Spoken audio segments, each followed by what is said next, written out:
And आज की class में हम अध्ययन करेंगे द्विघात समीकरण। जो चैप्टर हमारा 4 चल रहा था उसकी जो एक्सरसाइज थी 4.3।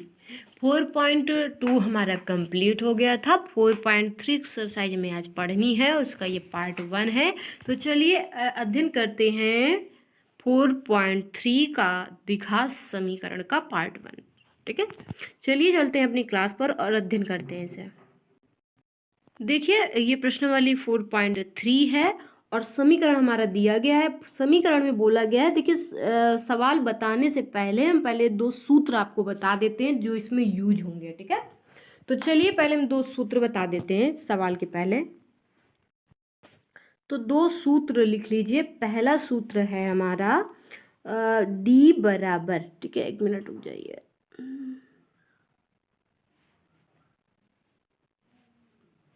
पहला सूत्र है हमारा विविक्त कर, ठीक है, विविक्त कर इसे बोलते हैं। इसको बोलते हैं, डी से डिनोट करते हैं। कैपिटल डी बराबर सूत्र होता है बी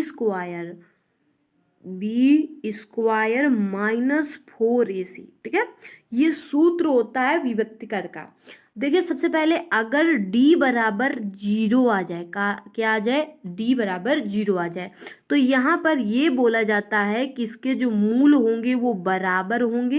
ठीक है, ये मूल कैसे होंगे, बराबर होंगे, वास्तविक होंगे। कैसे होंगे, मूल बराबर वास्तविक होंगे। ठीक है, अगर यहाँ d बराबर आ जाता है 1 आ जाए, 2 आ जाए, 3 आ जाए, तो मूल समान होंगे, मतलब मूल जो होंगे वो असमान होंगे। ठीक है, मूल कैसे होंगे, असमान होंगे। और ये कैसा होगा, मूल असमान हो और वास्तविक होंगे। ठीक है, वास्तविक भी होंगे और असमान होंगे। और डी बराबर अगर 0 होगा तो मूल बराबर होंगे और वास्तविक होंगे। अगर यहीं डी बराबर जो निगेटिव आ जाए तो मूल वास्तविक नहीं होंगे, मूल कैसे होंगे, मूल काल्पनिक होंगे। मूल कैसे होंगे, काल्पनिक होंगे, मूल वास्तविक नहीं होंगे। तो इन तीनों पॉइंटों को भी हमें याद कर लेना है। सूत्र ये होता है बी बराबर डी बराबर बी स्क्वायर माइनस 4ac। अगर पॉजिटिव संख्या आ जाए डी बराबर या 0 आ जाए तो मूलों का अस्तित्व होता है। अगर वहीं पे डी बराबर संख्या हमारी निगेटिव आ जाए तो मूलों का कोई भी अस्तित्व वहां पर नहीं होता है। ठीक है, चलिए एक अगर मूल बराबर की बात करें, ये भी काफी सवाल पूछा जाता है, पीछे पूछा जाएगा। जब मूल बराबर हो, तो अभी अभी हमने बताया आपको कि जब अगर d बराबर 0 आ जाए तो मूल बराबर होते हैं। ठीक है, तो सूत्र हमने पढ़ा d बराबर बी स्क्वायर माइनस 4ac। तो d बराबर की जगह में 0 रख दिया जाता है, तो बी स्क्वायर माइनस 4ac। अब इसे हम पक्षांतर कर लेंगे, पक्षांतर करेंगे तो बी स्क्वायर बराबर कितने बन जाएगा, 4ac। तो अगर जब भी सवाल में कहे कि मूल बराबर हो तो आप डायरेक्ट ये लगा दीजिएगा सूत्र बी स्क्वायर बराबर 4ac। ठीक है, चलिए आगे हम सूत्र की बात कर लेते हैं। वो सूत्र बोलते हैं उसको श्रीधराचार्य। ठीक है, श्रीधराचार्य जी का सूत्र इसे बोलते हैं। ठीक है, तो ये सूत्र होता है x बराबर माइनस का b प्लस माइनस रूट के अंदर बी स्क्वायर माइनस 4ac बटे 2a। इस सवाल को भी नोट कर लीजिए, इससे मूलों की प्रकृति जो होती है वो चेक होती है। ठीक है, तो इस तरह से ये हमें लगाना है, x बराबर minus B plus minus root B square minus 4ac बटे 2a। ठीक है, तो चलिए हम अगर सूत्र से के माध्यम से कहेगा तो यही सूत्र यूज करके हमें मूल को निकालना पड़ेगा। मूल किसे बोलते हैं, x की वैल्यू के ही मूल बोलते हैं। तो अब क्वेश्चन पे चलते हैं। देखिए यहाँ पे टोटल क्वेश्चन है 4 और यहाँ पे पूछा गया है कि द्विघात समीकरणों के, ठीक है, द्विघात समीकरणों के मूलों का अस्तित्व हो तो इन्हें पूर्ण वर्ग बनाने की विधि द्वारा ज्ञात कीजिए। ठीक है, पूर्ण वर्ग बनाने की विधि द्वारा ज्ञात कीजिए। देखिए पूर्ण वर्ग बनाने की विधि हम भी अभी आपको बताएंगे। सबसे पहले हम पहले वाले का अस्तित्व चेक कर लेते हैं। तो देखिए सवाल हमारा है 2x square minus 7x plus 3। सबसे पहले हम करते क्या है, इसकी तुलना करवाते हैं। ax square plus bx plus c बराबर 0 से तुलना करने पर। तुलना करवाएंगे, ए की वैल्यू है यहाँ पे 2 और बी की वैल्यू है यहाँ पे -7, तो सी की वैल्यू जो है वो 3। अब वही सूत्र लगा देंगे, डी बराबर b² - 4ac। ठीक है, तो डी बराबर ऊपर लिख देते हैं क्योंकि वहाँ पे जगह नहीं है। डी बी की वैल्यू कितनी है -7, तो यहाँ पे लिख देते हैं -7 का होल स्क्वायर -4 गुणते ए की वैल्यू कितनी है, तो ए की वैल्यू है हमारी ए की वैल्यू कितनी है, तो ए की वैल्यू है हमारी कितनी, ए की वैल्यू है 2। ठीक है, और सी की वैल्यू 3। तो अब कर लेते हैं 7 7 49 माइनस 4 दूनी 8, 8 3 कितना होता है, 8 3 24। तो 49 में जब 24 घटा देंगे तो आ जाएगा 5 और 2। ठीक है, तो 25 आ जाएगा। मतलब कि ये पॉजिटिव है, इसका मतलब इसका हम पूर्ण वर्ग निकाल सकते हैं। अब देखिए पूर्ण वर्ग हम किसका निकालेंगे, हमारे पास चारों क्वेश्चन है, आपको सबसे पहले अस्तित्व चेक कर लेना है। अगर डी बराबर पॉजिटिव आए, ठीक है, और यहाँ पे 0 आ जाए, इन दोनों में से कुछ आए तो मूलों का अस्तित्व होता है। अगर डी बराबर यहाँ पे निगेटिव कोई भी अंक आ जाए तो वो मूलों का अस्तित्व नहीं होता है। ठीक है, तो ये हम चेक कर लेंगे सबसे पहले। अब पूर्ण वर्ग बनाने की विधि की बात कर लेते हैं। तो पूर्ण वर्ग बनाने की विधि के 2 स्टेप होते हैं। पहला स्टेप होता है कि हम जो सबसे आगे दिया हो आपको कंपाउंड, सबसे आगे जो कंपाउंड दिया हो, जैसे इसके आगे 4, इसके आगे 2, इसके आगे 2, इसके आगे 2, तो सबसे पहले हम उसी से भाग देते हैं पूरे में, क्योंकि सबसे पहला इसका नियम होता है कि x का गुणांक 1 बनाएं। एक्स स्क्वायर का जो गुणांक है वो 1 बनाना होता है। पहला स्टेप, इसका पहला नियम कि एक्स स्क्वायर का गुणांक 1 बनाएं। दूसरा जो इसका नियम होता है, ऊपर लिख देते हैं, दूसरा नियम होता है कि x का आधा कर दें, जो x हो उसका हम आधा कर दें। ठीक है, उसी का आधा करके उसी को हम जोड़ दें और उसी को क्या कर दें, घटा दें, मतलब इसका आधा कर दें जो x का गुणांक हो। दूसरा नियम कहता है, एक मिनट फिर से देख लीजिएगा, पहला नियम हमारा कि एक्स स्क्वायर का गुणांक सबसे पहले 1 बनाए, एक्स स्क्वायर का गुणांक 1 बना दे। ठीक है, गुणांक क्या बना दे, 1 बना दे, लिख देते हैं 1 बना दे। ठीक है, दूसरा यहाँ पे नियम बोला गया है कि यक्स का आधा, ठीक है, यक्स का आधा मतलब बटे 2 में कर दें। ठीक है, इसका स्क्वायर जोड़ और घटा दें। ठीक है, जोड़ व घटा दें। ठीक है, इसी का स्क्वायर जोड़ व घटा दें। तो ये 2 मुख्य नियम होते हैं हमारे पूर्ण वर्ग बनाने के। ठीक है, तो क्वेश्चन अब कौन सा हम आपको यहाँ पे करके दिखाएं, देखिए ये भी ठीक है, ये भी ठीक है, ये थोड़ा सा रूड लगा हुआ है। ठीक है, तो हम यही वाला सवाल आपको करके दिखा देते हैं। बाकी जो 3 सवाल हैं वो इसी के तरीके, तीसरे एक तरीके आपको करने हैं। ठीक है, तो चलिए हम तीसरा नंबर सवाल देखते हैं। तो देखिए क्वेश्चन नंबर जो तीसरा हमारा है, यहाँ पे लिखा हुआ है कि 4x² + 4 रूट 3x + 3 = 0। सबसे पहले हम क्या करें, आपको बोला था सबसे पहले हमें तुलना करवानी है। ax² + bx + c = 0 से तुलना करने पर, ठीक है, क्या कर देंगे, तुलना करने पर। ठीक है, तो हम तुलना कर देंगे। ठीक है, हम तुलना करेंगे तो a बराबर हमारा कितना निकलेगा, a बराबर निकलेगा 4, b बराबर निकलेगा 4 रूट 3 और c बराबर निकलेगा 3। ठीक है, a बराबर 4, b बराबर 4 रूट 3 और c बराबर 3। ठीक है, तो सूत्र हो जाएगा d बराबर b² - 4ac। ठीक है, अब देखिए b की वैल्यू हमारी कितनी है, 4 रूट 3, हमने उठा के रख दिया यहाँ पे। ठीक है, तो उठा के रख दिया b की जगह में। अब देखिए 4 की जगह में a की वैल्यू हमारी 4 है और यहीं पे जो c की वैल्यू है 3 है, हमने उठा के रख दिया।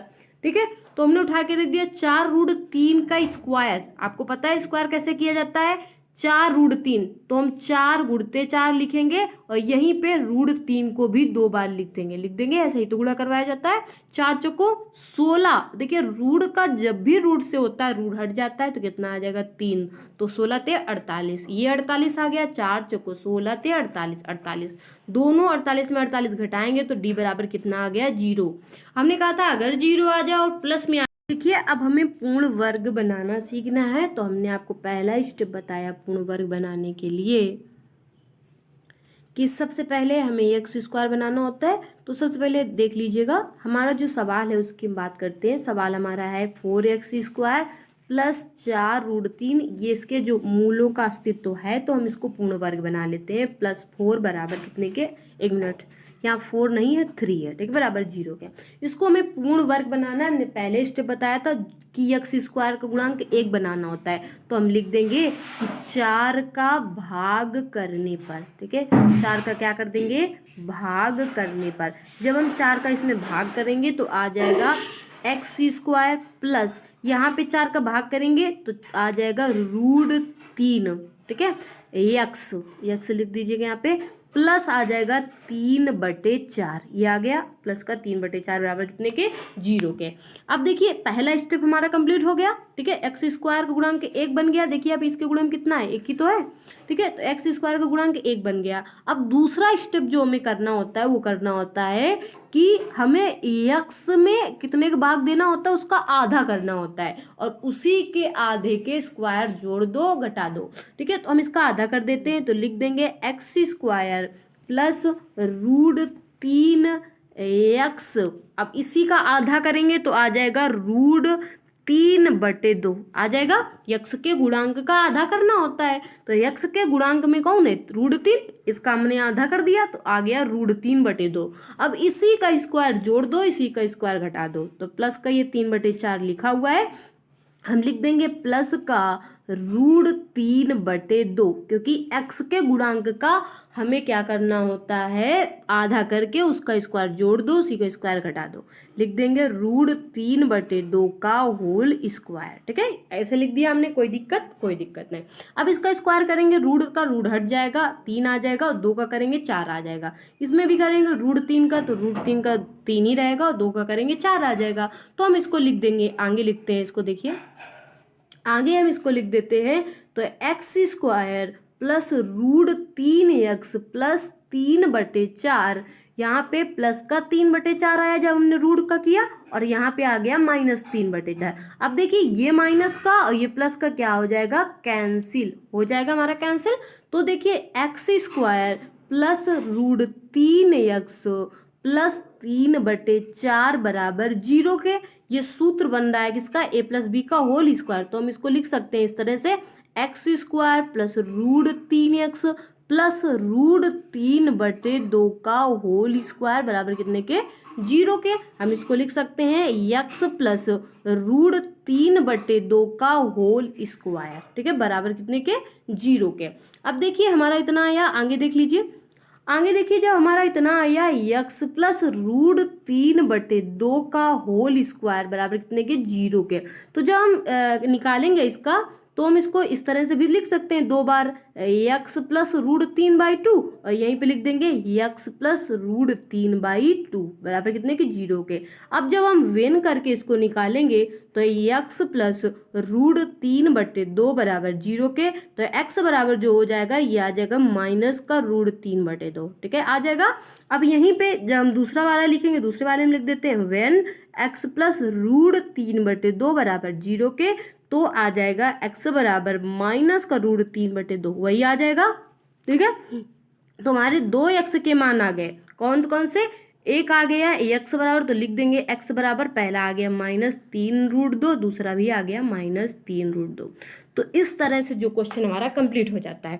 इस तरह हमारी जो x की वैल्यू निकल के आती, जो मूल हमारे निकल के आते हैं, वो माइनस का √3/2 और माइनस का √3/2, यही हमारा क्या होता है, आंसर होता है।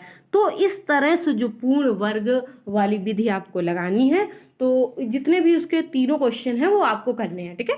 तो चलिए हम चलते हैं अपने क्वेश्चन नंबर 2 पर। क्वेश्चन नंबर 2 क्या है उसके बारे में पढ़ते हैं। तो देखिए क्वेश्चन नंबर 2 में कुछ भी नहीं करना है, लिखा हुआ है, ये प्रश्न नंबर 1 था हमारा, ठीक है।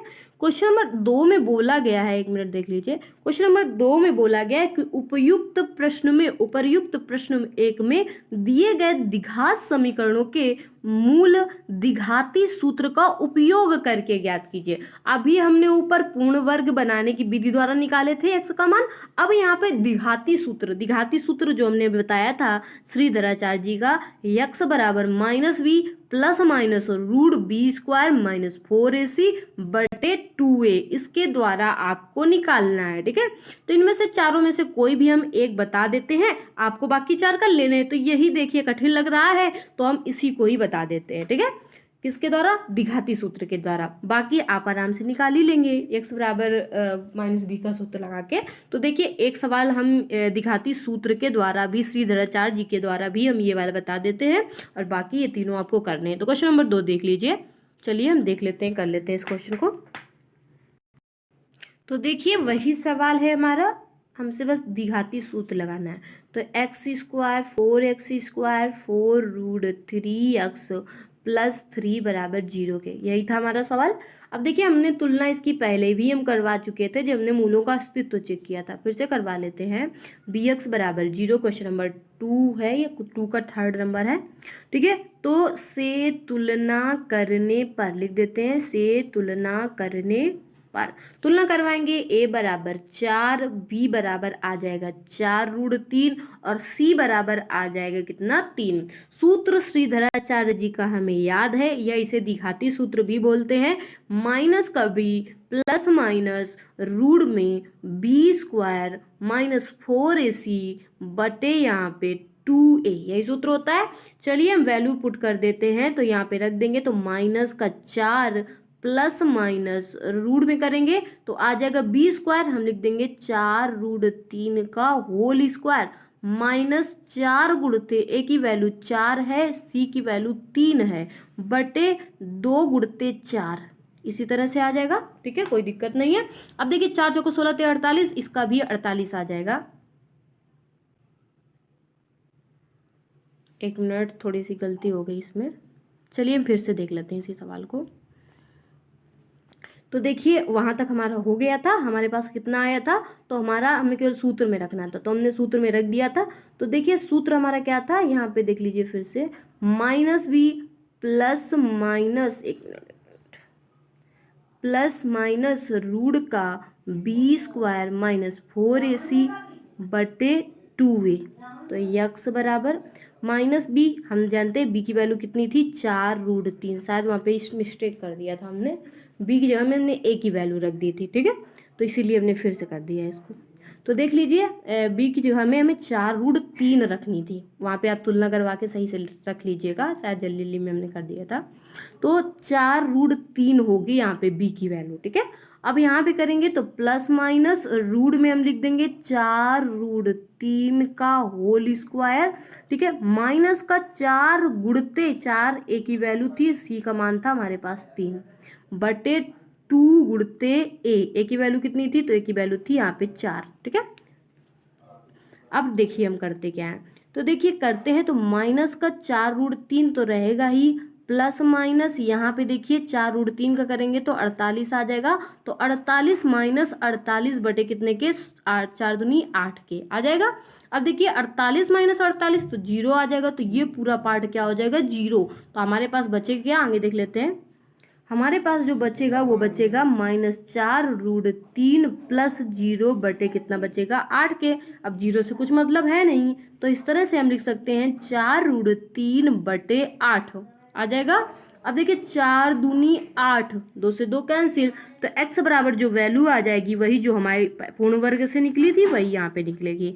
तो x की जो मान आया वो कितना निकला, x बराबर -√3 बटे 2 हमारी वैल्यू निकल आई द्विघाती समीकरण से। ठीक है, तो ये था इसका हल। वहाँ पे थोड़ी सी मिस्टेक, हमने a बराबर शायद 4 ही रखा था, b बराबर शायद 4√3 रख दिया था, वहाँ पे मिस्टेक, तो उसको सही कर लीजिएगा। ठीक है, तो चलिए हमारा ये क्वेश्चन कंप्लीट हो गया। तो आप भी इस सूत्र के माध्यम से सारे जो मान हैं, वैल्यू हैं x के, वो निकाल सकते हो। ठीक है, तो x के मूल निकाल लीजिएगा इस सूत्र का प्रयोग करके। आगे क्वेश्चन नंबर 3 की बात, तो क्वेश्चन नंबर 3 पढ़ लेते हैं। क्वेश्चन नंबर 3 में कहा गया है कि निम्न समीकरणों के मूल ज्ञात कीजिए। ठीक है, मूल ज्ञात करने हमें निम्न समीकरणों के।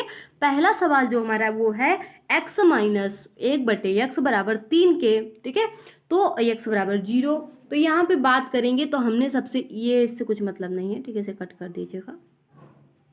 अब देख लीजिए सवाल हमारा है x माइनस 1/x बराबर 3, ठीक है। ये है, इसके नीचे हमने 1 मान लिया तो ये x इधर चला गया है, बच गया एक्स स्क्वायर माइनस 1 बटे, इस तरह से बन गया एक्स स्क्वायर माइनस 1/x बराबर 3 के, 3 के नीचे हमने 1 मान लिया तो x इधर भेज दिया हमने, इस तरह से मल्टीप्लीकेशन करवा दिया तो एक्स स्क्वायर माइनस 1 बराबर 3x के, तो ये आ गया। यहाँ पे लिख देंगे पक्षांतर करने पर, पक्षांतर करेंगे तो x square minus 3x minus 1 बराबर 0 के। अब ये समीकरण बन गया, हम इससे तुलना करवा देंगे A X square plus B X plus C थे, तो तुलना करवा देंगे X square plus B X plus C से, तुलना करने पर तो ए बराबर आ जाएगा 1, बी बराबर आ जाएगा -3, सी बराबर आ जाएगा -1, ठीक है। चलिए आगे देख लेते हैं। तो देखिए यहाँ पे तुलना करवा दी गई है, A X square plus B X plus C बराबर 0 से तुलना करने पर, तुलना करवाएगी तो ए की वैल्यू 1, बी की वैल्यू -3 और सी की वैल्यू -1 उठा के हमने दिघाती सूत्र में रख दिया है। ये दिघाती सूत्र है हमारा, हमने उठा के रख दिया यहाँ पे। जब यहाँ पे उठा के रखिए, देखिए बी की वैल्यू थी -3, उठा के रख दिया, बाहर माइनस लगता ही है। यहाँ पे -3 का स्क्वायर -4 गुणते 1 -1, ठीक है, कर दिया। अब हमने यहाँ पे लिखा 2 है तो यहाँ पे लिख दिया 2 गुणते 1। अब देखिए 3 तिरका कितना होता है 9, तो हम लिख देंगे ये माइनस माइनस प्लस हो जाएगा, तो 3 प्लस माइनस 3 तिरका 9, तो 9 और 4 1 के 4 और माइनस माइनस प्लस, तो ये हो जाएगा 9 + 13, ठीक है। 9 + 4 करेंगे तो ये आ जाएगा 13, ठीक है। 9 + 4 कितना हो जाएगा 13 आ जाएगा, तो आ गया 3 ± √13/2, ठीक है, 2 1 के 2। तो इस तरह से हमारा जो आंसर कंप्लीट हो गया। अब इसे ही एक बार हम प्लस में रख सकते हैं तो हमने प्लस में लिख दिया, और एक बार हम माइनस में रख सकते हैं तो हमने माइनस में रख दिया, ठीक है। तो इसी तरह से हम मान रख सकते हैं। आगे हम क्वेश्चन नंबर इसी के जो पार्ट 2 है उसके बारे में भी देख लेते हैं उसको। तो देखिए क्वेश्चन नंबर जो इसका पार्ट 2 है उसको पढ़ते हैं। इसमें लिखा हुआ है 1/x + 4 और बीच में माइनस का चिन्ह, बीच पर लिखा है 1/x - 7 बराबर 11/30 के, ठीक है। तो हमें वैल्यू निकालनी है इनकी। तो बात करेंगे तो हम सबसे पहले इनको हल कर लेते हैं, क्योंकि एलसीएम बन रहा है, हम एलसीएम ले लेते हैं। एलसीएम ले लिया हमने, तो एलसीएम जब लिया पूरे का तो आ गया x + 4 x - 7, x - 7 तिरिया गुणा करवाएंगे इस तरह से तो ये इधर चला जाएगा, इधर चला जाएगा। अब देखिए बीच में माइनस चिन्ह है तो हमने इसमें कोष्टक लगा दिया। अब ये जब माइनस अंदर जाएगा चिन्ह बदल जाएंगे, ये माइनस अंदर जाएगा तो ये माइनस का हो जाएगा और ये भी माइनस का हो जाएगा, ठीक है। अब देखिए x से x क्या हो जाएगा, कैंसिल हो जाएगा और 7 4 जुड़ जाएगा, 11 आ जाएगा, लेकिन माइनस का 11 आ जाएगा। तो हम लिख देंगे और नीचे हम इन दोनों का मल्टीप्लिकेशन करवा देते हैं। मल्टीप्लिकेशन करवाए तो x² - 7x + 4x - 28, ठीक है। अब देखिए 7 4 11 हुआ तो लिख दिया माइनस का 11 बराबर कितने के 11/30 के। अब 7 में 4 घटा दिया, 7 में 4 घटा देंगे तो कितना आ जाएगा 3x, किसका, माइनस का। अब देखिए हम दोनों में इसको कट कर देते हैं तो ये आ जाएगा 1 और 1 के आ जाएगा, ठीक है। अब देखिए ये माइनस में है, ये प्लस में है। अब नीचे लिखा है x² - 3x - 28 बराबर 1/30 के, ठीक है। अब इस तरह से गुणा करवाएंगे। अब गुणा देखिए करवाएंगे तो ये इस इधर चला जाएगा, ये इधर चला जाएगा, तो ये इस तरह से बन जाएगा x² - 3x - 28 बराबर कितने के 30 के। अब यहाँ पे हम पक्षांतर कर देंगे तो ये प्लस में इधर आएगा तो किस में आ जाएगा, माइनस में आ जाएगा। नहीं, जब गुणा करवाएंगे तो ये आ जाएगा -30, और जब माइनस में इधर आएगा तो प्लस में आ जाएगा, ठीक है। तो यहाँ पे लिख देंगे पक्षांतर करने पर। आगे करते हैं। देखिए ये लिखा हुआ है, यहाँ पे हम पक्षांतर करते हैं। जब पक्षांतर करेंगे तो यहाँ पे माइनस में ये प्लस में आ जाएगा, 28 में हम 30 घटा देंगे तो 2 आ जाएगा प्लस का, तो इस तरह से ये बन जाएगा। अब हम इसके गुणनखंड कर लेते हैं। 2 का गुणा 1 में करेंगे तो मतलब 2 का गुणा जब हम 1 में करेंगे तो 2 आ जाएगा, और 2 + 1 करेंगे तो 3 आ जाएगा, ठीक है। तो हमने गुणनखंड इसके कर दिया, 2 + 1 में इसको बांट दिया, क्योंकि बीच में माइनस चिन्ह लगाए, अंदर जाएगा तो ये भी माइनस साइन हो जाएगा। अब देखिए 2 का हम करेंगे गुणनखंड। इन दोनों में क्या मिल रहा है, x मिल रहा है, तो बचेगा कितना, x - 2। इन दोनों में गुणनखंड क्या मिल रहा है, -1, बचेगा कितना, x - 2।